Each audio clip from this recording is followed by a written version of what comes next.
This is Lainie Leonards, and this week I've been a huge bitch. I really don't care. I can't remember what I've done from one moment to the next. I have no idea what'll happen next. And DJ Khaled's wife, not a piece of meat. She's somebody who's very deprived of affection from the people who are closest to her. Do they have children together and he still doesn't eat it? That's insane. You don't even make the party fun. What kind of party is it where nobody's eating snatch? You know what I mean? Like, what kind of... They're like, oh, we're going to have cocktail weenies, but nobody get down and dirty in the hot tub. Like, that's why they put so much chemical in there, so that everybody can fuck in there. Hugh Hefner taught us all that. Na-na-na-na-na-na-na-na. Eat pussy. Woo!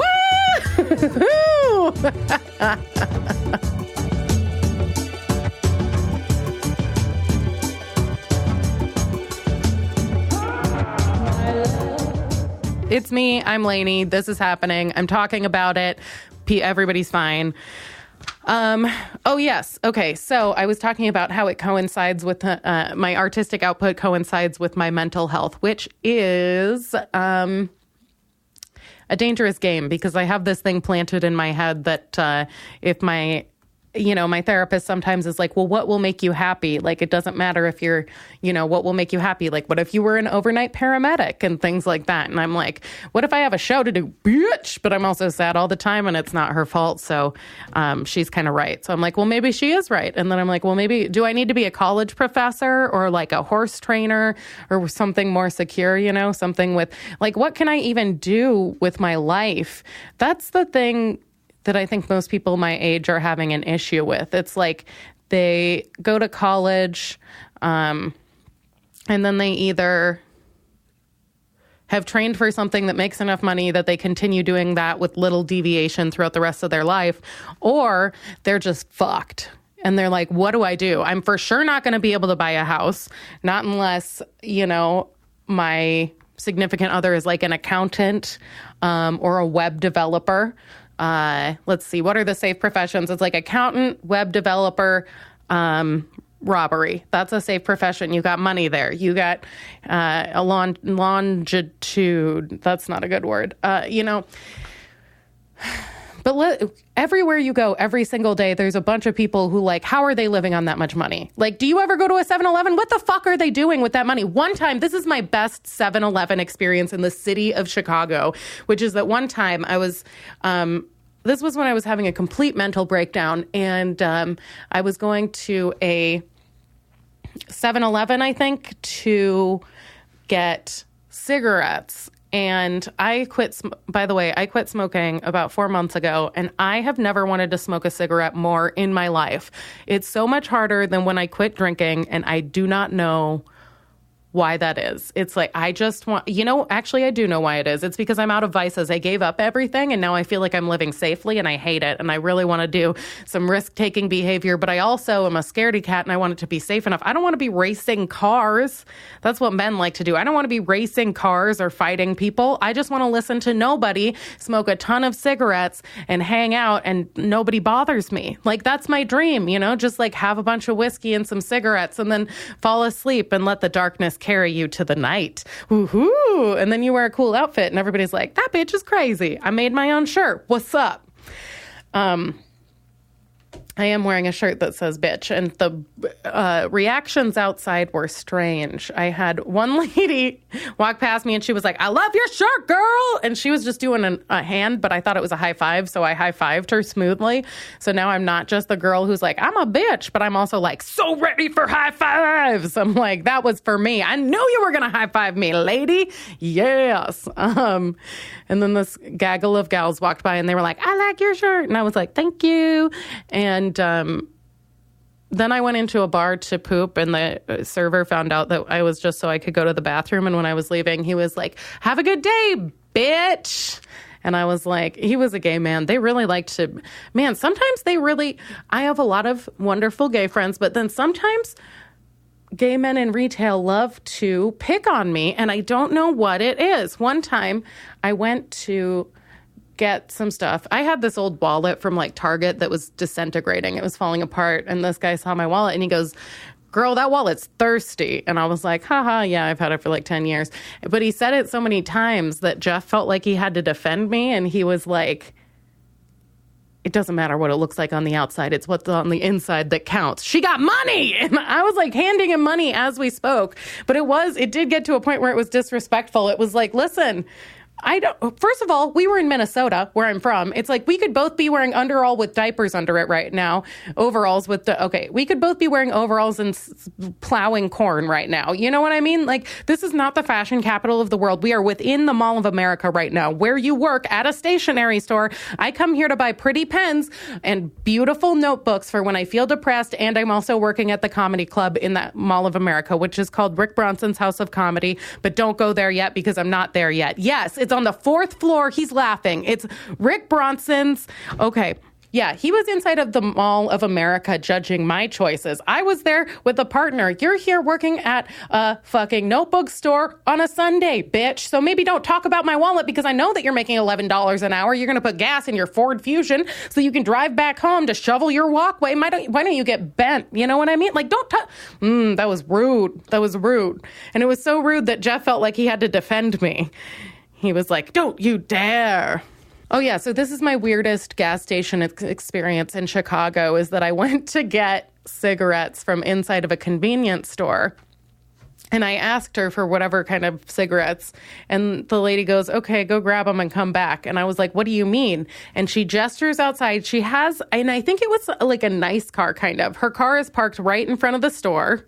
You know, it's residential parking. And she gestures, and I walk outside, and she's popped the trunk, and she has just cartons and cartons of cigarettes in the trunk.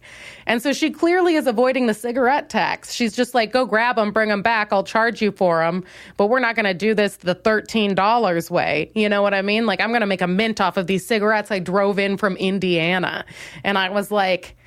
And after I went and scrambled and got him out of the car, I was like, this is the most Chicago experience I've ever had, and I treasure these cigarettes dearly. They were good. Okay, so I guess this is the time when I will talk about my mental health. I am still out of my medication, and that has brought a lot of things into my life. So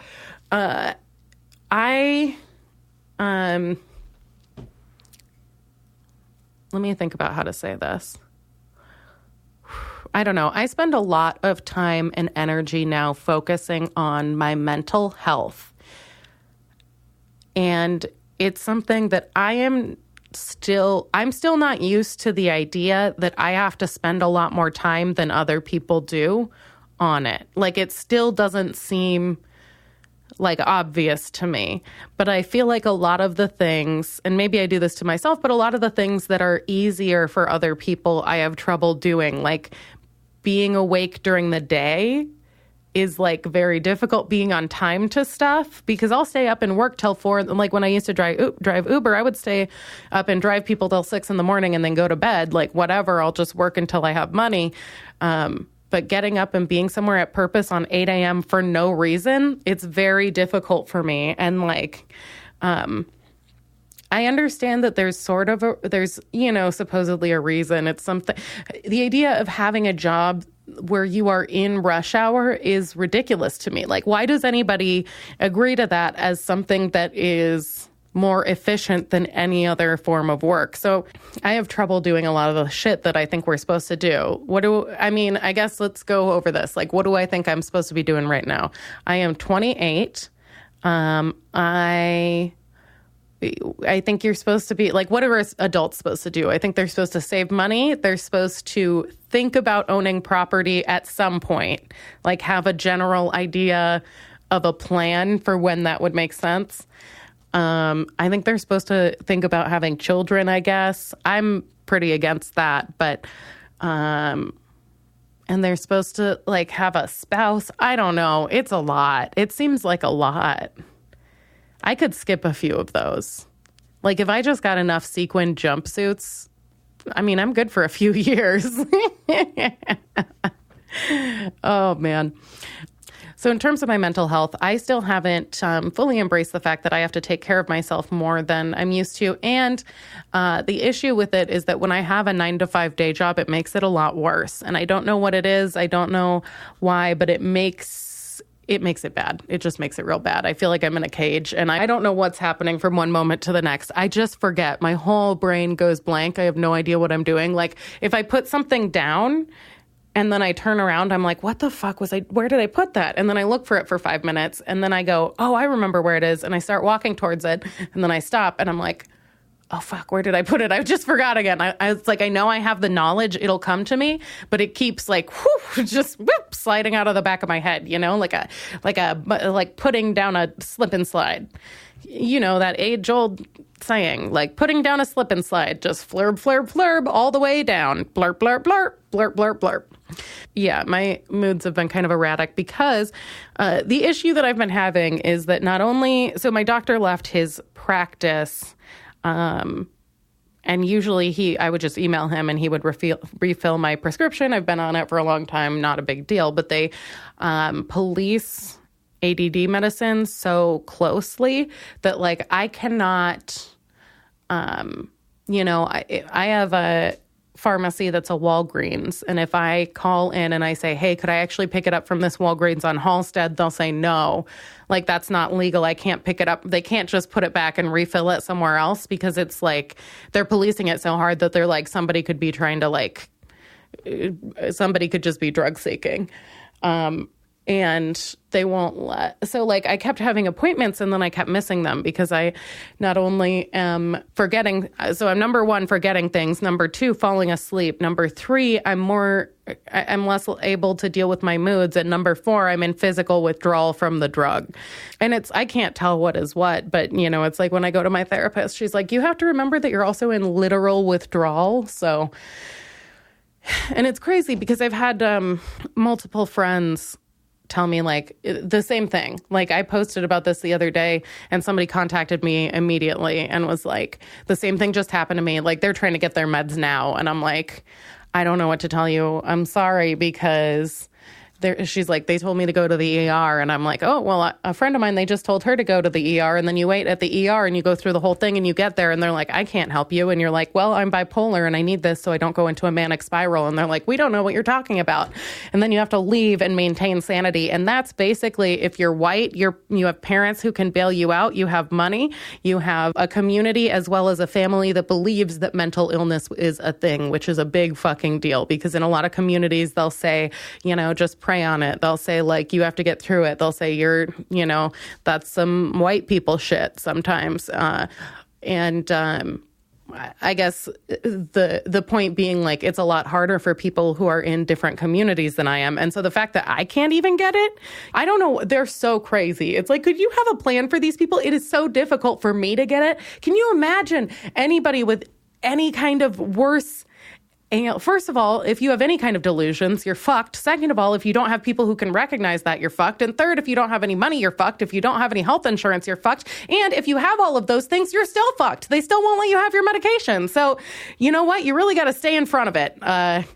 Otherwise, this happens. And now it's been, and this is my fault, but also I'm probably a pretty good representative sample. Like how many people are going to lose the meds they're on and be like, you know what? I'm excellent at time management, balancing money, and stabilizing my emotions. That's why I come see this psychiatrist every 2 fucking weeks.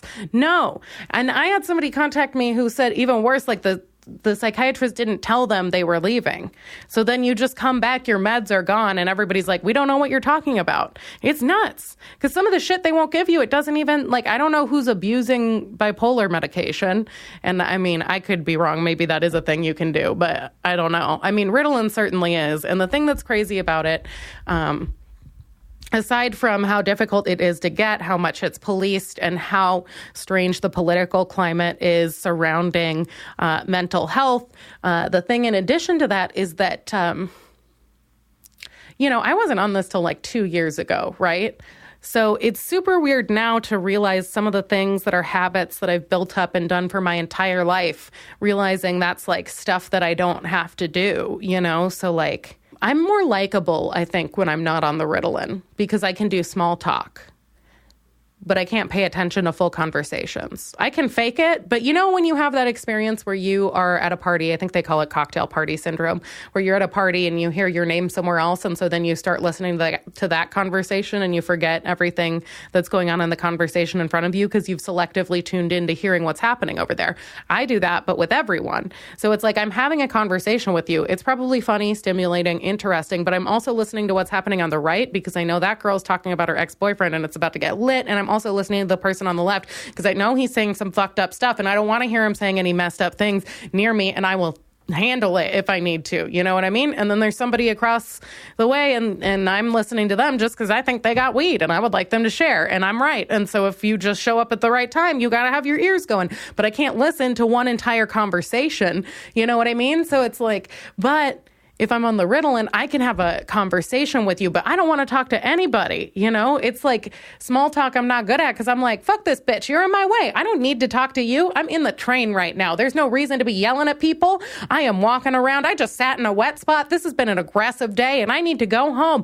You know what I do all day? I listen to a podcast about serial killers and I play Scrabble. And then I go into this office where I'm caged up like a disgusting, like a flamingo who lost all of its, you know what? I'm like a flamingo who's like gray because it's been eating like smog. You know what I mean? Like they've poisoned me to the extent that my species is dying off and you can't even see the light of my true spirit anymore. Do you understand what I'm saying to you? You need to give me money or I will die. Okay.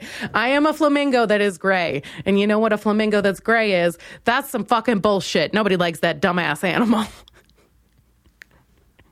You thought I was going to say a crow. No, that'd be good. It's a goose. But you know what? Being a goose isn't all that bad. You still got that fat goose ass. You know how birds have chubby butts? Oh my God. Animals with chubby butts are so funny. Okay.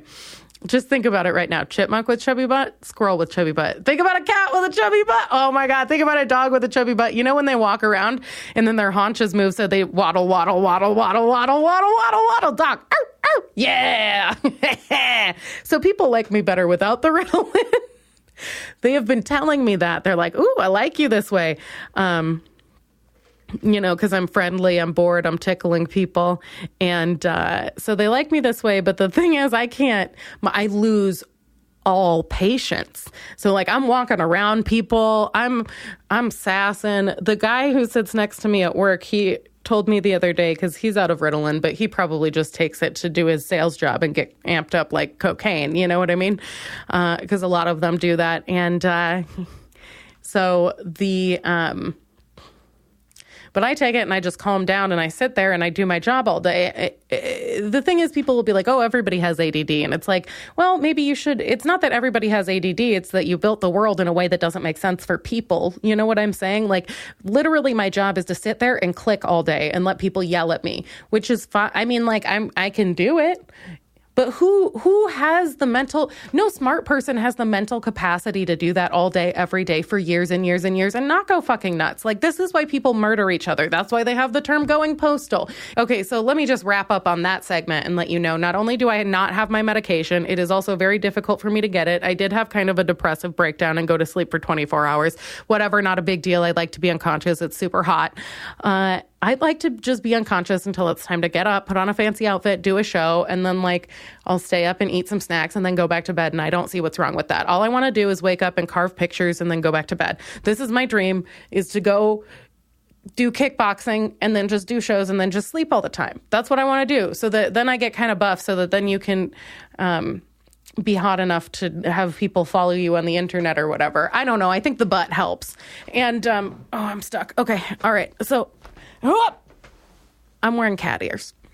I have not messed with my meds for a while, and now they are all off kilter, and it's making me feel weird, and it's at the same time that I'm in a new relationship, and I'm not used to thinking about somebody else other than me, and it throws me into a panic because, like, I'm bad at dating. I freak out.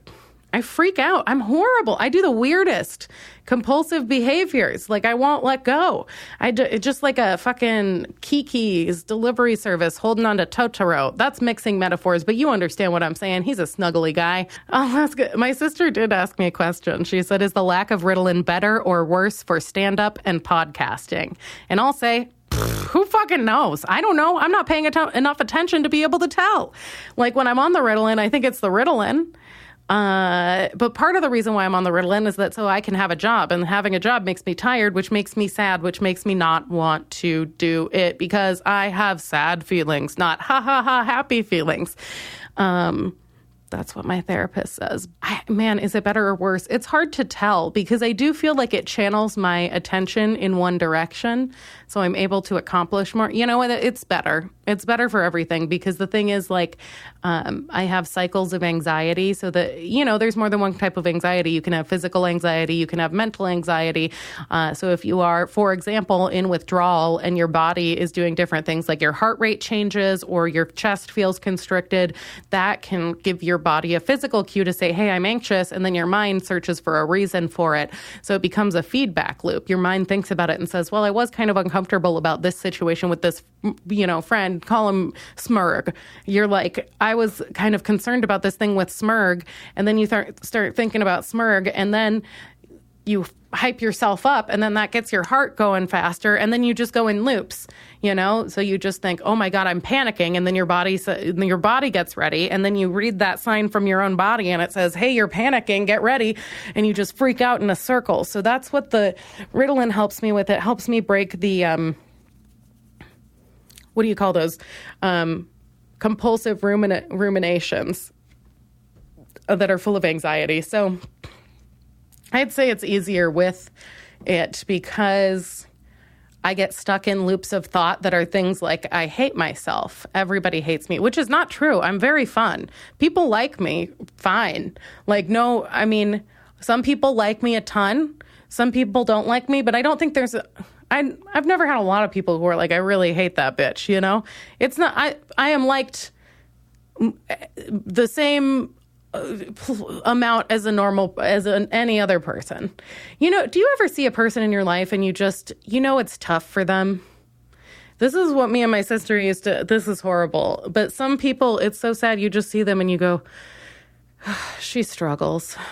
And it's like they can't help it. They're always like a little bit weird looking and just a little bit too awkward. It's like they're almost normal, but just a little bit too awkward and just a little bit too boring. You know, like they're almost there. They're nice and sometimes maybe they're not even that nice. And it's like, you can't be mean if you're also ugly and boring. Like you have to choose. Like you could be super, super mean if you're beautiful and you fuck everyone. People love that shit.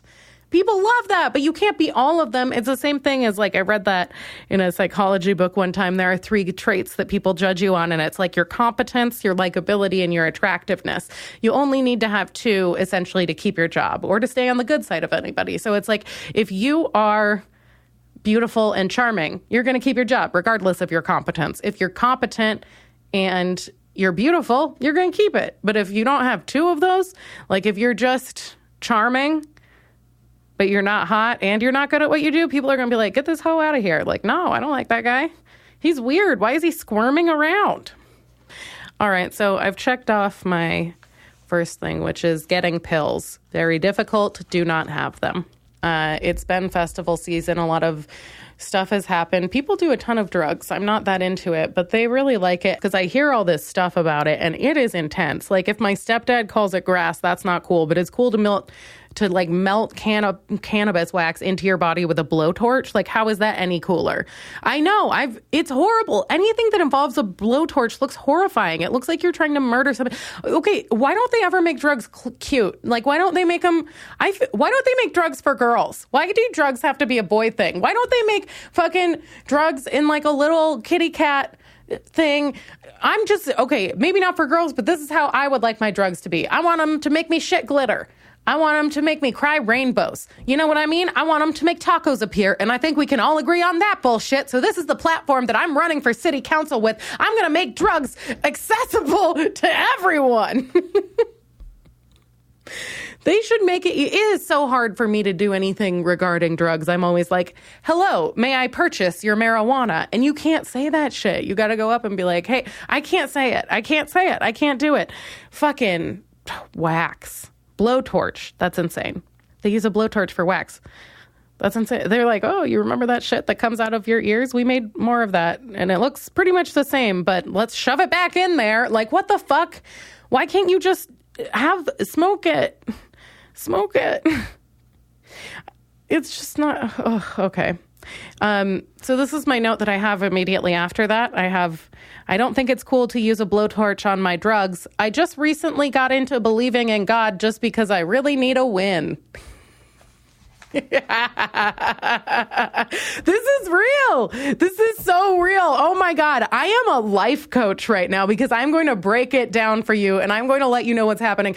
Okay. Most of my friends are either like into yoga or some shit, or they're like really into atheism. Most of them are like, a lot of smart people are into atheism. And at this point, I have a lot of friends that are like very smart and insightful and scientific atheists. And I thought myself, you know what? Fuck them. I'd rather feel good. I don't give a shit. I don't give a shit anymore. Like, I get to feel horrible all the time and I don't like it. At a certain point, I'd really just rather be happy than be right. Like, I don't even care. God is good. God is great. I don't know if you've seen the flyers. God knows. Tom Cruise knows him. He's a great dude. You know what I mean? Tom Cruise is up in keeping, what's her name? Katy Perry. What's her name? Katie Holmes. Who cares? It's a Katie. I mean, I'm for real, though. I remember when I was doing really poorly, when I had a lot of depressive episodes and stuff, I'd like pray a little bit and then be like, am I even doing anything? And then I was like, you know what? Fuck it. I don't care. Yes, I am. There's a God. He's listening to it. He'll make it rain unicorns. I don't give a shit. Anything could happen. Maybe magic will happen, And then you have a good, sometimes you have a good day and you go, okay.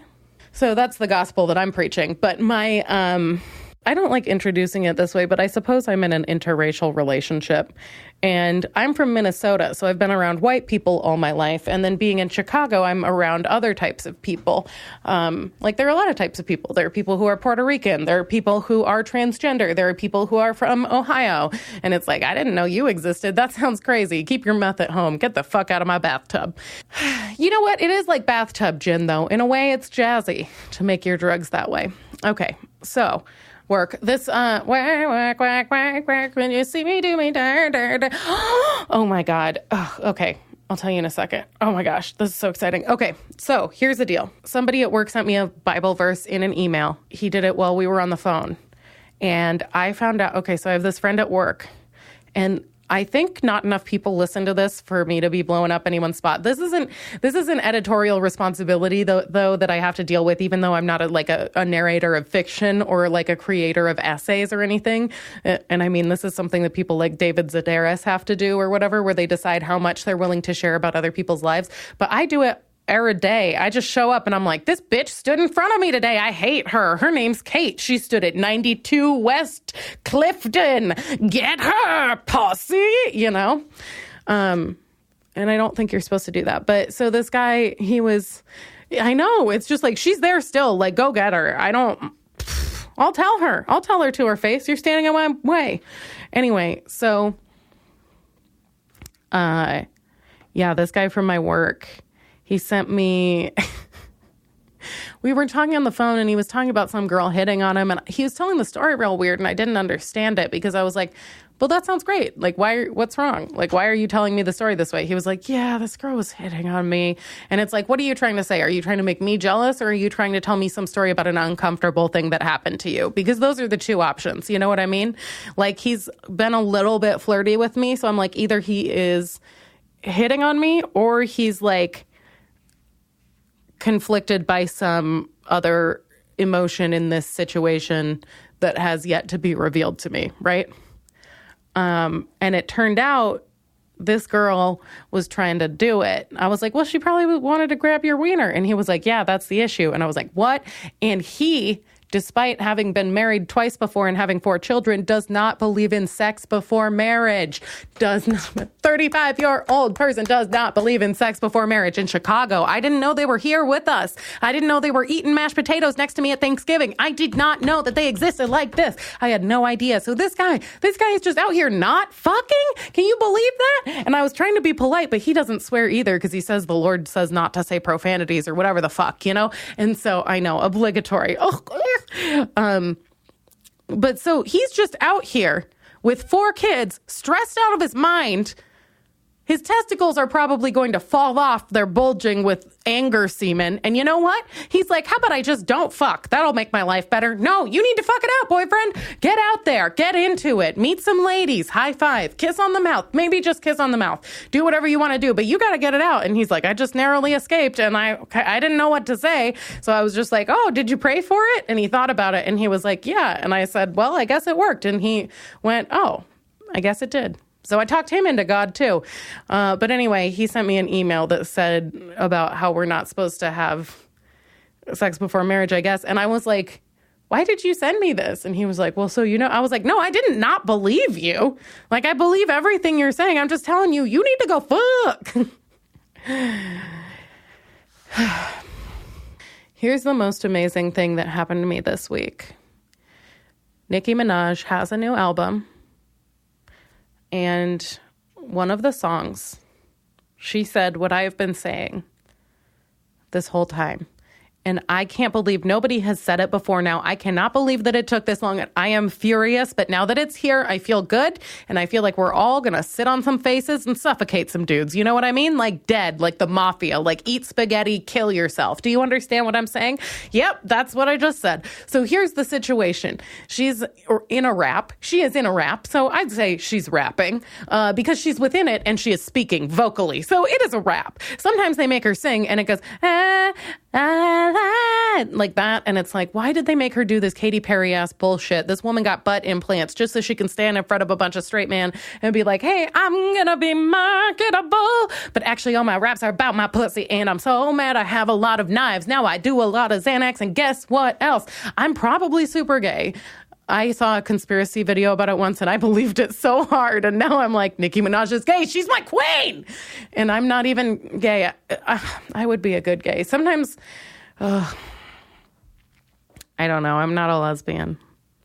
Oh, I haven't even talked about that before. We should do that later. My mom told everybody I was a lesbian for like 7 years, but she didn't tell me. So she was like telling my aunt and uncle and my cousins, and they were like, well, she'll, I'm like 15, so or 12 or whatever. And they're like, well, she'll figure it out. We'll love her. Like they're not worried about it. And then everybody else turned out to be gay. I'm the only dick honker. And you know what? It's just,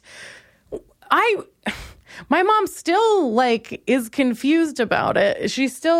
And then my sister came out and my mom was like, essentially for 7 years, my mom was like, Lainie's gay. I'm pretty sure Lainie's going to be gay. Oh, Lainie's gay.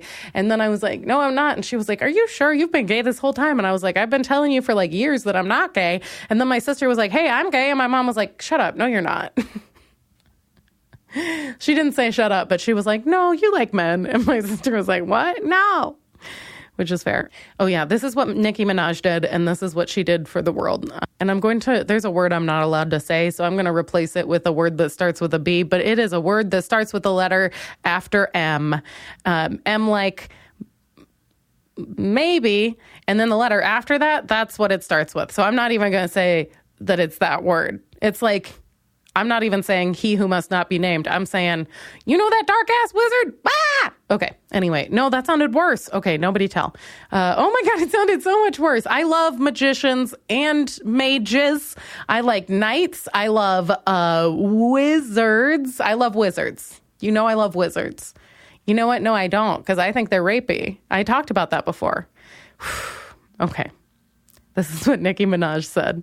DJ Khaled is canceled and we ain't speaking. Ain't no fat bitch telling me what he ain't eating. And it's like, first of all, bitch, yes. How long did this take? Why is everybody just acting like this was okay? And now, okay, listen, do you remember, Aaron, specifically you, do you remember the incident that this is about? You're nodding your head. Yes, this is big with the young people. They know. They all love to laugh about it. This is how you can tell the difference between a man and a person. Okay. There's a bunch of men who are exactly. And I know that you know what I'm going to say.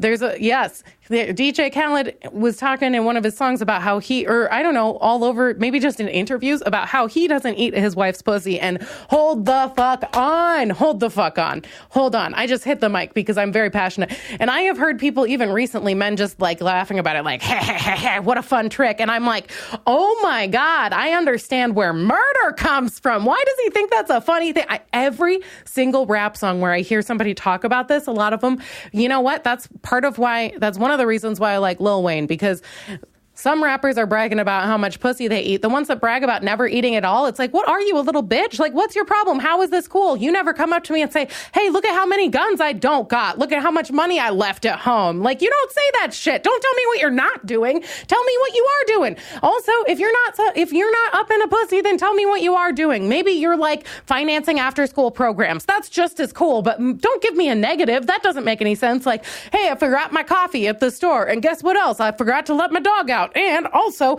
my mom never saw me play basketball because she was always at work. Like, that's sad shit. Don't tell me what you haven't done. I don't eat any pussy. Well, maybe you just didn't figure out how the fuck to do it. And so people have been angry at you for about a decade. You feel like you're winning now, but you know she's out there using your money to find other men to eat her pussy.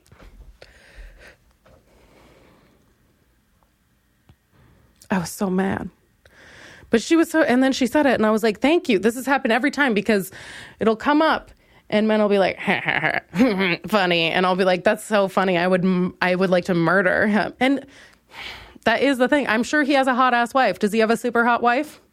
I bet he has a hot wife. He does not have a hot wife. Okay, Aaron widened his eyes and shook his head, but that means it's for love, which is even worse. You love her and you're not going to get up in it? Are you kidding me? This isn't just like a model? Like, what? How is she? Well, you know what? She's with that clown anyway. So who comes home and is like, I'm so happy to be home, honey. DJ Khaled! You know, like nobody likes that. Okay. God, that's the thing. I hear it in rap songs sometimes. They'll be like, I know. But Lil Wayne, he's always like, I made the pussy so wet, it's like the ozone layer is thinning and all the ice caps are melting. You know, it's always something clever, but it's about how much pussy he eats. And it's like, thank you. You're a small man with a big appetite for friendliness, you know, and that's beautiful. And this is, I'll tell you, that's the number 2 reason why I like Lil Wayne. This is the number 1 reason. Number 1 reason why I like Lil Wayne. One time I saw him on what I believe was MTV Cribs. If not, it was a similar show. He was showing this lady through the house. She's obviously 3 feet taller than him because he's tiny, but he's got a ton of money, so people are slobbing on his knob left and right. You know what I'm saying. What's up? I clapped to imitate a high five. So here's the deal. He walks past his couch. He's smoking, obviously. He's Lil Wayne. What else is he going to do? Have scissor, smoke a little bit, go into the studio, count his money. He doesn't give a shit. He has accountants for that. He has DJ Khaled hold his money for him. He doesn't bring a bag. He has a man hold it like a cat. Okay, I was going to say slave, but don't say that. Okay. But this is what he did. Okay, he's on this MTV Cribs. He walks past his end table. It's holding his 3 Grammys. He's smoking a cigarette. He just ashes into one of the Grammys. You know the part where the, like, horn comes out from the recorder? He just ashes directly into his Grammy, and I was like, this man is my future! Like, absolutely, sir. Absolutely. Okay, coming up this month, you can see me at the Laugh Factory Chicago, where dreams come true and where people meet Lainie. That's what happens there. That's their whole catchphrase for all of them across the nation. Where people meet Lainie, it's the only thing that they have going for them. They're a great place if I'm there. Those are the days you should go. Join my mailing list if you want to get free tickets. Support me on Patreon. But most of all, you know what? I just forgot the name of it, but it's literally just my name. It's Lainie, and that's me.